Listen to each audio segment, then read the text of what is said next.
கர்த்தருடைய பரிசுத்த நாமத்துக்கு சோத்திரம். இந்த நாள் தியானத்துக்கு ஆண்டவர் தந்த வசனம் சங்கீதங்கள் புஸ்தகம் 19ஆம் சங்கீதம் 7ஆம் வசனம். 19ஆம் சங்கீதம் 7ஆம் வசனம். கர்த்தருடைய வேதம் குறைவற்றதும் ஆத்மாவை உயிர்ப்பிக்கிறதுமாக இருக்கிறது. கர்த்தருடைய சாட்சி சத்தியமும் பேதையை நாணியாக்குறதுமாக இருக்கிறது. கர்த்தருடைய வேதம் குறைவற்றதும் ஆத்மாவை உயிர்ப்பிக்கிறதுமாக இருக்கிறது. கர்த்தருடைய சாட்சி சத்தியமும் பேதையை நாணியாக்குறதுமாய் இருக்கிறது. கர்த்தருடைய பரிசுத்த நாமம் துதிக்கப்படுவதாக. கர்த்தர் நல்லவர், அவர் கிருபை என்றும் உள்ளது. இந்த நாள் தியானத்துக்கு ஆண்டவர் தந்த நல்ல வசனத்துக்காக ஆண்டவரை துதிக்கிறேன், சோதரிக்கிறேன். இந்த நாளில் இந்த இடத்துல கூட நாம் வாசிக்கிறோம். இந்த சங்கீதக்காரன் சொல்லுகிறார், கர்த்தருடைய வேதத்தை குறித்து அதிகமாக இங்கே பேசுகிறார். இந்த நாளில் கூட கர்த்தருடைய வேதத்தை குறித்து நாம் நன்றாக அறிந்திருக்க வேண்டும். பாருங்கள், பல நாட்கள் பலவிதமான பலவிதமான சம்பந்தமே இல்லாதவர்கள் பலவிதமான சூழ்நிலையில் எழுதப்பட்ட வேத புஸ்தகம். ஆனால் ஒரே பரிசுத்த ஆவியானவரால் எழுதப்பட்ட புஸ்தகம், ஆவியானவரால் எழுதப்பட்ட புஸ்தகம். கர்த்தருக்கு ஸ்தோத்திரம். இந்த 19ஆம் சங்கீதத்தில் கர்த்தருடைய வேதத்தை குறித்து இந்த சங்கீதக்காரன் அதிகமாக சொல்லுகிறார். கர்த்தருடைய வேதம் எப்படிப்பட்டது, குறைவற்றது என்று சொல்லுகிறார். அதில் எந்த ஒரு குறைவுமே இல்லை என்று சொல்லுகிறார். குறைவில்லை என்று சொல்லும்போது வேத புத்தகம் எப்படி உள்ளதை உள்ளதென்றும் இல்லதை இல்லதென்றும் சொல்லியிருக்கிறது. கர்த்தருக்கு ஸ்தோத்திரம். வேதம் எப்படி சொல்லப்பட்டிருக்கிறது? உள்ளதை உள்ளதென்றும் இல்லதை இல்லதென்று சொல்லியிருக்கிறது. அதனால் ஆண்டவர் சொன்ன அந்த பூமியில் இருக்கும்போது உள்ளதை உள்ளது என்று சொல்லுங்கள், இல்லதை இல்லது என்று சொல்லுங்கள் என்று சொன்னார். அப்போ கர்த்தருடைய வேதம் குறைவற்றது, எந்த ஒரு குறைவும் அதில் கிடையாது. நிறைவானது, சம்பூர்ணமானது, திருப்தி தரக்கூடியது, சந்தோஷிப்பிக்கக்கூடியது, ஆறுதல் படுத்தக்கூடியது, விடுவிக்கக்கூடியது, சகலமும் பொருந்தியது, சகல விதமான நன்மைகளால் நிறைந்தது. குறைவற்றதுன்னா அதான், எந்த ஒரு குறைவும் கிடையாது. அந்த வேதத்தை வாசிக்கும் போது, வேத வசனங்களை கை கொள்ளும் போது, தியானிக்கும் போது, இதை நம் உள்ளத்தில் வைத்து நாம் தியானித்து அந்த வசனத்தின் சத்தியங்களை அறிந்து கொள்ளும் போது அது நமக்கு பலனாக மாறும். அதான் குறைவற்றது. கர்த்தருக்கு ஸ்தோத்திரம். அப்போ இந்த நாட்களில் கூட இந்த குறைவற்ற ஒரு அனுபவம் நமக்குள்ளே உண்டாக வேண்டும். வேதத்தை வாசிப்பது மாத்திரமல்ல, அந்த வசனத்தை வாசித்து அது தியானிக்கும் போது நமக்குள்ள என்ன உண்டாகும்? ஒரு குறைவற்ற அனுபவம் உண்டாகும். அநேக சமயங்களில் என்ன பண்ணுறோம்? நமக்குள்ள அநேக குறைவுகளை நாம் அனுபவிக்கிறோம், அநேக விதமான நெருக்கங்களை அனுபவிக்கிறோம், அநேக விதமான பிரச்சனைகள் மத்தியில் போகிறோம், அநேக போராட்டங்கள் மத்தியிலே காணப்படுகிறோம். இதையெல்லாம் நாம் ஜெயிக்க வேண்டுமானால் வேதம் குறைவற்றது என்பதை நாம் அறிந்திருக்க வேண்டும்.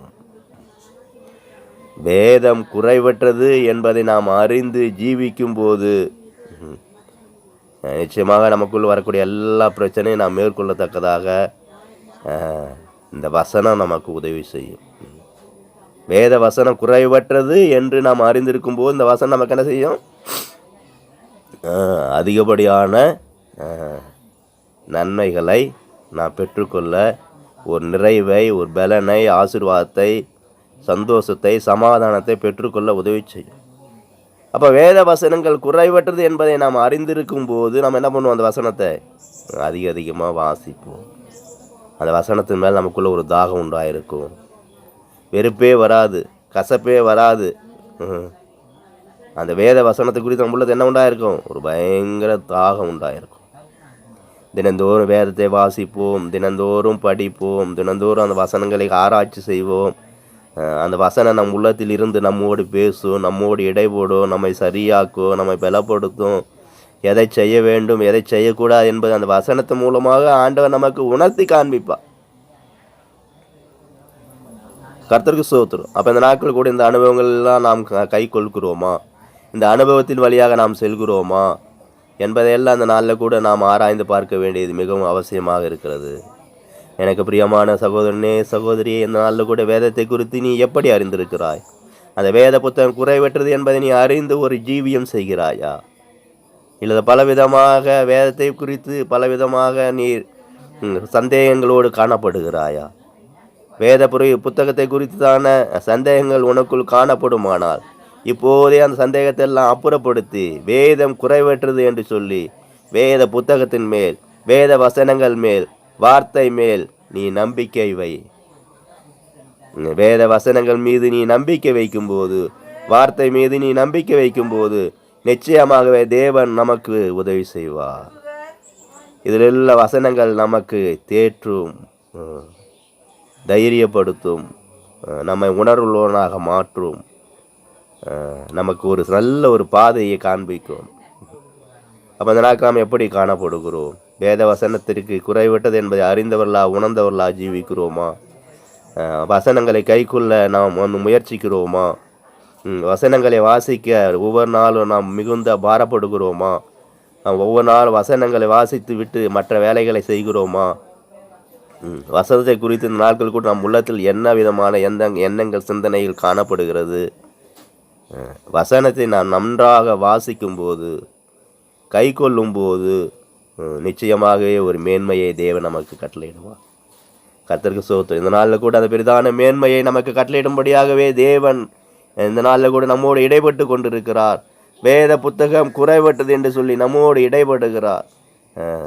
கர்த்தருக்கு ஸ்தோத்திரம். அப்போ வேத புத்தகம் குறைவட்டது என்று நாம் சொல்லும்போது அப்போ கர்த்தர் நமக்கு என்ன தருவார்? அதில் நாம் அறிந்திருக்கும் போது கர்த்தர் ஞானத்தை தருவார்.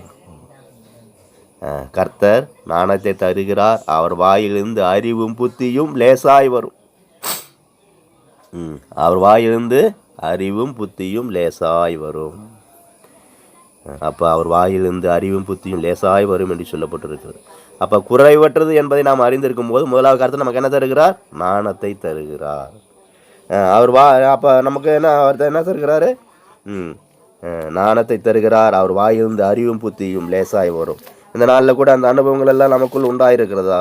அவர் ஞானத்தினால் நாம் நிறைந்திருக்கிறோமா? வேதம் குறைவற்றது என்பதை நாம் அறிந்திருக்கும் போது அதை கூட நாம் பெற்றுக்கொள்ள ஆண்டவர் நமக்கு உதவி செய்வார். இதை குறித்து கூட நீதிமொழிகள் 2ஆம் அதிகாரம் 6ஆம் வசனத்தில் வாசிக்கிறோம். கர்த்தர் ஞானத்தை தருகிறார், அவர் வாயிலிருந்து அறிவும் புத்தியும் வரும் என்று சொல்லி. எனக்கு பிரியமான சகோதரனே, சகோதரியே, இந்த ஞானத்தினால் நிறைக்கப்பட நம்மை முழுவதுமாக தேவனுடைய கரத்தில் கொடுப்போமாக. வேத புத்தகம் குறைவற்றது என்பதை நாம் விசுவாசிப்போமாக, நம்புவோமாக. எல்லா விதமான நன்மைகளும் ஆசீர்வாதங்களும் தேவன் அதிலே நமக்கு வைத்திருக்கிறார் என்பதை நாம் உணர்ந்தவர்களாக இந்த நாளில் கூட வேத வசனங்களை குறித்துதான நம்பிக்கையோடு, விசுவாசத்தோடு, தைரியத்தோடு நாம் கூட முன்னேறி சொல்வோமாக. இந்த வேத வசனங்களை இன்னும் கூட வெளிப்படுத்தின விசேஷம் 1ஆம் அதிகாரத்தில் சொல்லப்பட்டிருக்கிறது. இந்த வேத வசனங்களை வாசிக்கிறவர்களும், இந்த வசனத்தை வாசிக்கிறவர்களும், இந்த வசனத்தை கை கொள்ளுகிறவர்களும், இதை கேட்கிறவர்களும் பாக்கியவான்கள் என்று சொல்லி எழுதப்பட்டிருக்கிறது.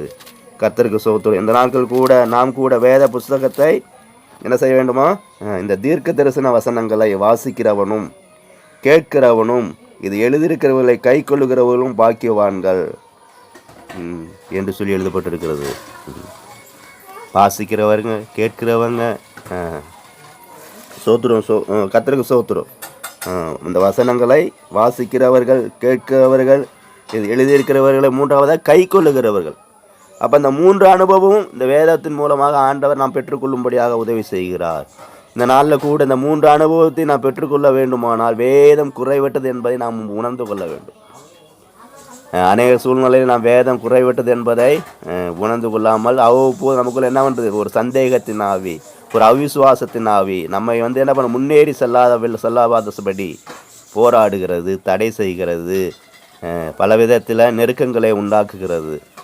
அப்போ அந்த நெருக்கத்திலெல்லாம் விடுதலை பெற்றுக்கொண்டு வேதம் குறைவற்றது என்கிற காரியத்தை நாம் ஒரு உறுதியானவர்களாக, நிச்சயமுடையவர்களாக, நம்பிக்கையில் பலன் அடைந்தவர்களாக நாம் கூட தேவனுக்குள் காணப்படும் போது வசனத்தை குறித்து தான் ஒரு நல்ல நம்பிக்கையோடு, நிச்சயத்தோடு, விசுவாசத்தோடு நாம் காணப்படும் போது நிச்சயமாகவே இந்த வேத வசனத்தின் மூலமாக நமக்கு ஆண்டவர் வைத்திருக்கிற எல்லா விதமான ஆசீர்வாதங்களும் நமக்கு இம்மையிலும் உண்டாகும், மறுமையிலும் உண்டாகும்.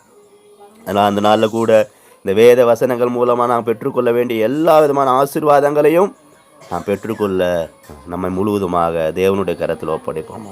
அப்போ வேத புத்தகம் குறைவற்றது என்பதை நாம் அறிந்திருக்கும்போது நாம் என்ன செய்வோம்? ஆண்டோடைய பிரதான கற்பனைகள் எல்லாம் கைக்கொள்வோம். ஆண்டவரிடத்தில் ஒரு அன்பு கூற இருதை நமக்குள் உண்டாயிருக்கும். நம்ம இருதை எப்போதும் என்ன பண்ண இருக்கும்? ஒரு ஜீவ ஊற்று நம்ம உள்ளே இருந்து புறப்பட்டு கொண்டே இருக்கும். நாம் தேவனுக்கு இஷ்டமான செய்யத்தக்கதாக நம்ம உள்ளத்திலிருந்து ஒரு ஆசீர்வாதம் எப்போதும் வெளிப்படும்படியாக அந்த ஆசீர்வாதம் உண்டாகி கொண்டே இருக்கும். அநேகருக்கு நன்மை செய்யும்படியாக, அநேகருக்கு ஆறுதல் படுத்தும்படியாக, அநேகரை தைரியப்படுத்தும்படியாக தேவன் அப்படியாக நம்மை கொண்டு கிரியை செய்வார். சத்துரு கிரியைகள் எல்லாம் மேற்கொள்ளத்தக்கதாக கிரியை செய்வார். நம்மை கொண்டு தான் தேவன் சத்துரு கிரிகளை மேற்கொள்ளும்படியாக கிரியை செய்ய அவர் வாஞ்சையாக இருக்கிறார். அவர் 2 கரத்தையும் நீட்டி நம்மை நோக்கி பார்த்து கொண்டு இருக்கிறார். இந்த நாளில் கூட வேத புஸ்தகத்தை குறித்து தான் நம்ம உள்ளத்தில் காணப்படுகிற வாஞ்சை தாகத்தை எல்லாம் இந்த நாளில் கூட அதிகமாக பயிற்சித்து வேத வசனம் குறித்து வேத வசனங்களை குறித்துள்ள வாஞ்சை தாகத்தை நாம் அதிகப்படுத்துவோமாக. அதிகமாக வேத வசனங்கள் வாஞ்சை உள்ள தாகமுள்ள ஜீவிக்க நம்மை தேவனுடைய கரத்தில் ஒப்படைப்போமாக. தேவனுக்கு இஷ்டமான செய்யும்படியாக, அவருக்கு கனி கொடுக்கும்படியாக, அவருக்குள் மறைந்து கொள்ளும்படியாக, அவரோடு கூட நடக்கும்படியாக நம்மை தாழ்த்தி தேவனுடைய கரத்தில் ஒப்படைப்போம். நிச்சயமாகவே இந்த குறைவற்ற வேதம் நம்மையும் குறைவற்றவர்களாக மாற்றும். கர்த்தருக்கு ஸ்தோத்திரம். அதனால் இந்த நாளில் கூட நம்மை முழுவதுமாக தாழ்த்துவோம். வேதம் குறைவற்றது என்பதை அறிந்து உணர்ந்து தேவனோடு நடக்க நம்மை தாழ்த்துவோம். கர்த்தருக்கு ஸ்தோத்திரம். அடுத்தபடியாக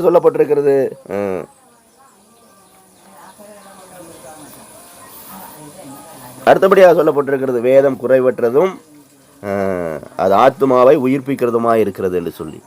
அப்போ வேதம் குறைவற்றது என்பதை அறிந்து உணர்ந்து நாம் ஜீவிக்கும் போது நம்முடைய ஆத்மா ஒவ்வொரு நாளும் உயிர்ப்பிக்கப்பட்டு கொண்டே இருக்கும்.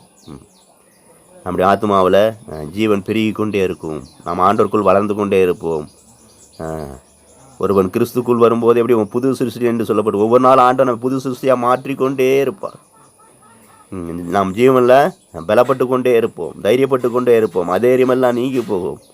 நமக்கு ஒரு பெரிதான நிச்சயம் உண்டாயிருக்கும். தேவனோடு நடக்கிறோம், தேவனோடு நாம் ஒவ்வொரு நாளும் அவருடைய இஷ்டத்தை செய்து கொண்டு இருக்கிறோம், அவருடைய பாதையில் ஓடுகிறோம் என்று சொல்லி நமக்குள்ளே ஒரு பெரிதான சந்தோஷமும் சமாதானமும் காணப்படும்.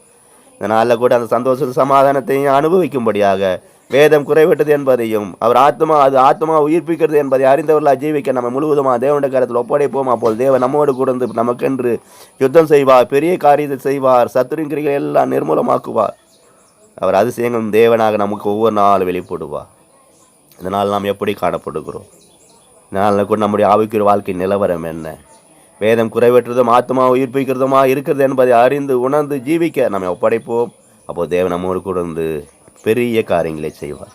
கர்த்ததாமே இந்த வசனங்களால் நம்ம ஒருவரையும் ஆசீர்வதிப்பாராக. ஜெபிக்கலாம். கிருபையும் சிநேகம் நிறைந்த நல்ல தெய்வமே துதிக்கிறோம். இந்த நாளில் கூட நீர் எங்களை தந்த நல்ல வசனத்துக்காக நன்றி செலுத்துகிறோம். இந்த வார்த்தை கேட்குற ஒவ்வொரு பிள்ளைகளும் ஆசீர்வதிங்க. உங்கள் நன்மையினால் கிருபையினால் நிரப்புங்க. வேதம் குறைவற்றது, அது ஆத்மா உயிர்ப்பிக்கிறது என்பதை அறிந்து உணர்ந்து ஜீவிக்க இந்த வசனத்தை கேட்குற ஒவ்வொரு பிள்ளைகளுக்கும் உதவி செய்யும். அப்பா, அப்படியாக குறைவற்றது என்பதை அறிந்திருக்கும் போது, உணர்ந்திருக்கும் போது ஆண்டவரிங்க அவர்கள் பெரிதான நன்மையை கட்டளையிடுகிறீர். அதை உணர்ந்து கொள்ள கிருபை செய்யுங்கப்பா. இந்த வசனத்தை கேட்குற ஒவ்வொரு பிள்ளையோட ஆத்மா உயிர்ப்பிக்கும்படியாக ஜெபிக்கிறேன். இப்போ பரலோக நன்மை நான் நிறைக்கும்படியாக ஜெபிக்கிறேன். ஆசீர்வதி கனமகிமை செலுத்துகிறேன். இயேசு நாமத்தில் பிதாவே, ஆமென். அல்லேலூயா.